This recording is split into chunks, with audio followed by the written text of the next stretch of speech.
হাতে 10 মিনিট সময় থাকলেই এই সহজ ও সিম্পল ওরিয়েন্টাল চিকেন রেসিপিটা আপনারা নিশ্চয়ই ট্রাই করতে পারেন।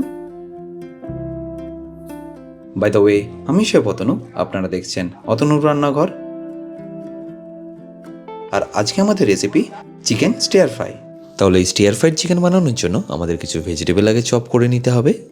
সবার প্রথম আমি এখানে একটু পেঁয়াজ পাতা চপ করে নিচ্ছি, কিন্তু এই পেঁয়াজ পাতার পেছনের দিকটা ও সামনের দিকটা এই রেসিপিতে একটু আলাদা আলাদা সময় ব্যবহার করা হবে। আর এই পেঁয়াজ পাতার পেছনের অংশটা একটু মোটা মোটা করেই আপনাদের কেটে নিতে হবে।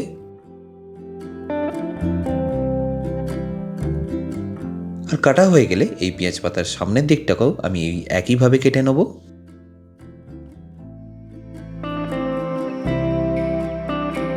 তাহলে এই পেঁয়াজ পাতাটা কাটা হয়ে গেলে আমি এখানে নিয়ে নিচ্ছি 10 থেকে 12 কোয়া রসুন।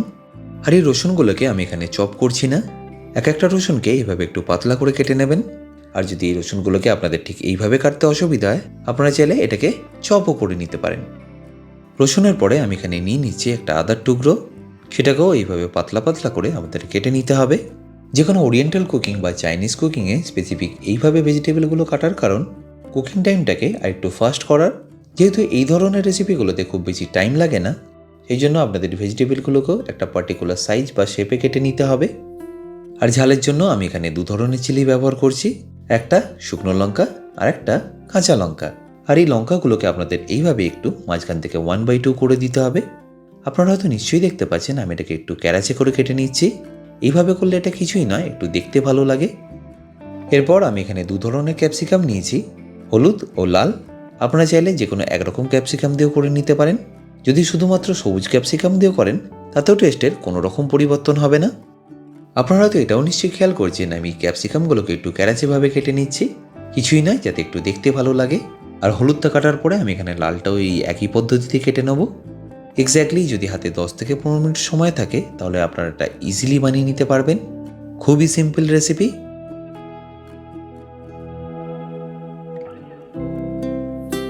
তাহলে এবার এই ক্যাপসিকামগুলো কাটা হয়ে গেলে আমি ফাইনালি এই চিকেনটাকে একটু ম্যারিনেট করে নেবো। আর এই ম্যারিনেশনের জন্য আমাদের মাত্র 3টি উপকরণ লাগছে। সবার প্রথম আমি এখানে দিয়ে দিচ্ছি স্বাদ মতো নুন, সাথে দিয়ে দিচ্ছি 2 চা চামচ কর্নফ্লাওয়ার। আর রঙটা একটু ভালো আনার জন্য আমি এখানে দিয়ে দিচ্ছি 1 চা চামচ কাশ্মীরি লঙ্কার গুঁড়ো, বাট আপনারা চাইলে এখানে পেপরিকা পাউডারও ব্যবহার করতে পারেন। এবার এই সব কিছুকে একবার ভালো করে আপনারা মিশিয়ে নেবেন। আপনারা হয়তো নিশ্চয়ই খেয়াল করেছেন আমি এখানে কোনো রকম ময়দার ব্যবহার করিনি, শুধুমাত্র কর্নফ্লাওয়ার দিয়ে এই কোটিংটা আপনারা করে নেবেন।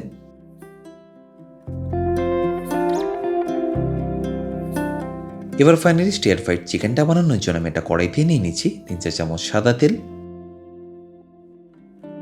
আচ্ছা, এখানে একটা ছোট্ট টিপস, এই তেলে কোনো কিছু দেওয়ার আগে এই তেলটাকে আপনাদের কিন্তু খুবই গরম করে নিতে হবে। যতক্ষণ না তেলটা থেকে ঠিক এইভাবে ধোঁয়া উঠছে আপনারা এখানে কিন্তু কিছুই দেবেন না। আর তেলটা একবার ভালো করে গরম হয়ে গেলে আমি এখানে দিয়ে দিচ্ছি আমাদের ম্যারিনেট করা চিকেনগুলো। একে একে আমি পুরো চিকেনটা এর মধ্যে দিয়ে দেবো। অতি অবশ্যই এই সময় গ্যাসের ফ্লেমটাকে আমাদের হাই রাখতে হবে।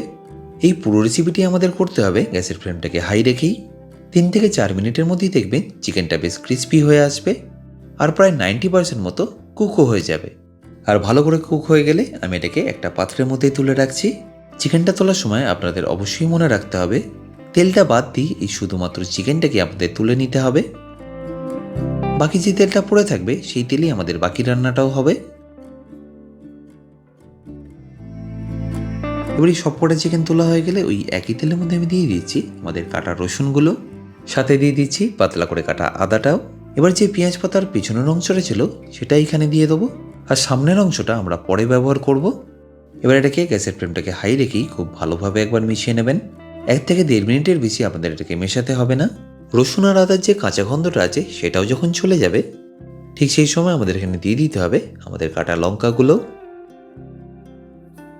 সাথে যে বেল পেপারগুলো কেটেছি সেটাও এখানে দিয়ে দিচ্ছি। আবারও 1 থেকে 1.5 মিনিট এটাকে একবার ভালো করে মিশিয়ে নেবেন। আর আপনারা যদি এইভাবে টস করতে পারেন তাহলে এইভাবে একটু টস করে নেবেন। আর একবার ভালো করে টস করা হয়ে গেলে আমি এখানে দিয়ে দিচ্ছি আমাদের প্রিকুক চিকেনগুলো। আর একবার ভালো করে মিশিয়ে এখানে বাকি কিছু উপকরণ দিয়ে দিতে হবে। তার মধ্যে প্রথমে দিয়ে দিতে হবে 2 চা চামচ ভিনিগার, 1 চা চামচ সয়া সস।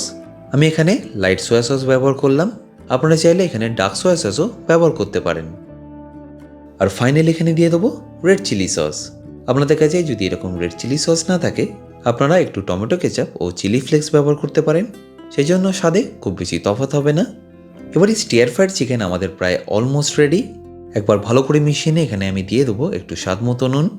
যেহেতু আমরা এখানে সয়া সস ব্যবহার করছি, তাই অবশ্যই এখানে নুনটা আপনাদের একদম শেষে ব্যবহার করতে হবে, কারণ সয়া সসও কিন্তু বেশ অনেকটাই নোনতা হয়।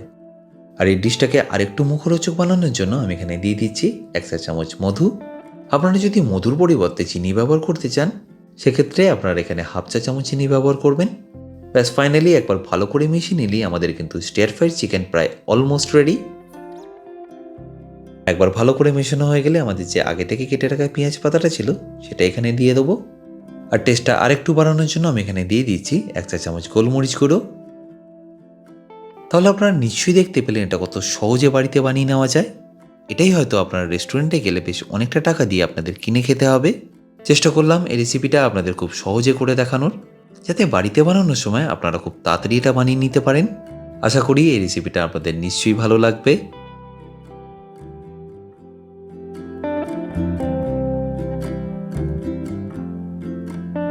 আশা করি এই রেসিপিটা আপনাদের নিশ্চয়ই ভালো লেগেছে।